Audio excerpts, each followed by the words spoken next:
Hello students, let's start with the chapter number 19, that is excretory products and their elimination.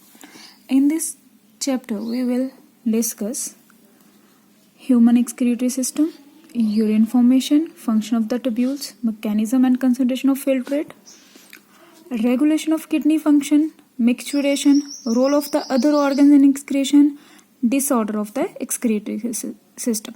Let's talk with the general introduction or a kind of waste material which our body release out. So, in case of animals, ammonia, urea, uric acid, carbon dioxide, water, ions, so like potassium, sodium, chlorine, etc., phosphate, sulfate, etc.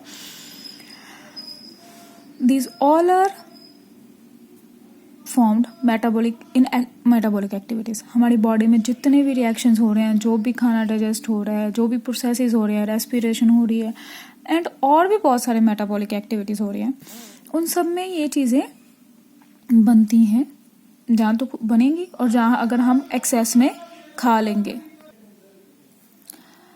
So this substance has to remove totally और partially. जहाँ तो जो तो unnecessarily हैं, जो तो हमारी body के लिए क्या है, टॉक्सिक है, वो तो कम्प्लीटली रिमूव हो जाएंगे. और जो हमारी बॉडी के लिए जितनी ज़रूरत है वो हमारी बॉडी में रहेंगे, जितनी नहीं ज़रूरत है वो रिमूव हो जाएंगे. इस चैप्टर के अंदर हम ये सब कुछ पढ़ेंगे कि कौन सा मैकेनिज्म है जो इन सब्सटेंसेस को हमारी बॉडी से बाहर भेजता है. सबसे ज़्यादा हमारा जोर किस पे ऊपर रहता है, nitrogenous waste material, that is ammonia, urea, uric acid. ठीक है, because these are the highly toxic. Ammonia जो है वो सबसे टॉक्सिक होता है और इसको एलिमिनेट करने के लिए बहुत सारी मात्रा चाहिए पानी की. इसके कंपैरेटिव जो यूरिक एसिड होता है वो लीस्ट टॉक्सिक होता है. ठीक है जी, इसको मिनिमम पानी चाहिए रिलीज आउट करने के लिए. सो इस तरह से हमारे पास 3 तरह के ऑर्गेनिज्म आ जाते हैं, अमोनियोटैलिक, ureotelic and uricotelic. Come to the ammonotelic, a kind of organism which release the ammonia as a waste material from their body are called ammonotelic in nature. Amphibians, aquatic insects, aquatic fishes, ये सारे क्या आ जाएंगे, अमोनियोटैलिक, because उनके आसपास पानी होता है तो डेफिनेटली वो अमोनिया रिलीज कर सकते हैं. अमोनिया जल्दी से सॉल्युबल है पानी के अंदर, तो वो डिफ्यूजन प्रोसेस के साथ एक्सक्रीट आउट हो जाता है. Generally excreted by diffusion across the body surface and through the Gill surface. Fishes के सरफेस के हो जाता है अमोनियम आइंस के थ्रू. इसके अंदर किडनीज जो हैं उनका कोई रोल नहीं होता. अब टेरेस्ट्रियल अडेप्टेशन करते हैं, जो टेरेस्ट्रियल पर रहते हैं, जो ज़मीन पे रहते हैं, उनके अंदर अब बात करते हैं. अगर हम बात करें, क्योंकि उनके पास पानी ज़्यादा मात्रा में नहीं होता, तो उनको वेस्ट मटेरियल रिलीज़ करने के लिए यूरिक एसिड बनाना पड़ता है. ठीक है, सो क्योंकि उनको पानी कंजर्व करके रखना है. समझ आई बात. मैमल्स, मैनी टेरेस्ट्रियल एम्फीबियंस जो ज़्यादातर ज़मीन पे रहते हैं और पानी में कम जाते हैं. मैरीन फिशेस जो समुद्रों में रहती है, जहाँ पे सॉल्ट कंसंट्रेशन ज़्यादा होती है, ये यूरिया रिलीज़ आउट करते हैं. ये क्या रिलीज़ करते हैं, यूरिया. तो इनको हम यूरियोटैलिक ऑर्गेनिज्म कह देते हैं. अब हम बात करते हैं रेप्टाइल्स, बर्ड्स, स्नेल्स, इंसेक्ट्स की. आपने सबको देखा है, लेजर्स को देखा है. ठीक है, तो इनकी छोटी छोटी पैलेट्स होती हैं वेस्ट मटेरियल में.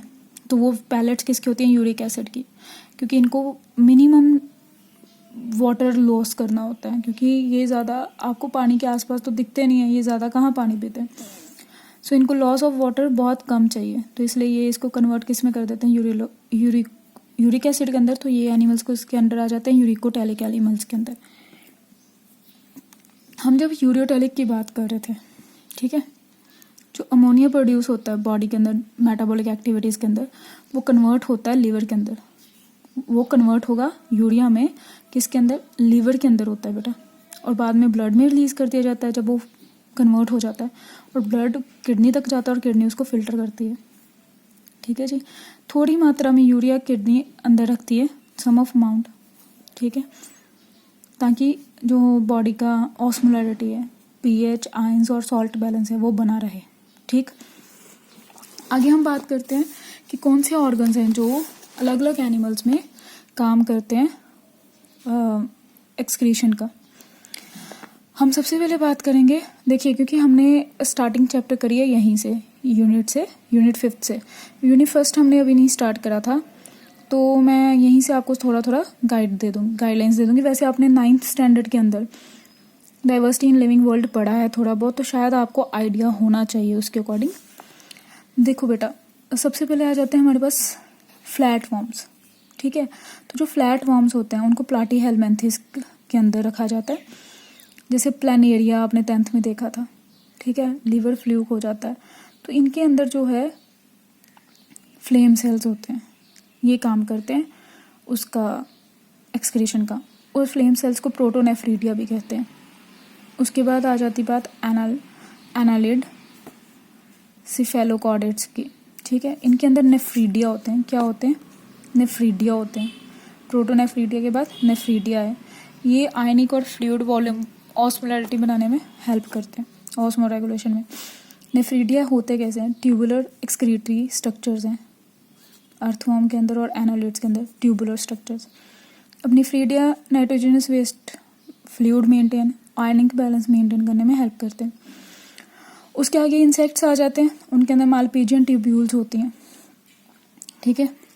मालपीजियन ट्यूब्यूल्स आगे नाइट्रोजनस वेस्ट मटेरियल रिमूव करती हैं और ऑस्मो रेगुलेशन करते हैं, ऑस्मोलैरिटी मेंटेन करके रखती हैं। एंटीनल ग्लैंड्स और ग्रीन ग्लैंड आ जाते हैं आगे, जैसे प्रॉन्स हो गए, प्रॉन्स वगैरह, उनके अंदर एंटीनल ग्लैंड्स और ग्रीन ग्लैंड्स आ जाते हैं।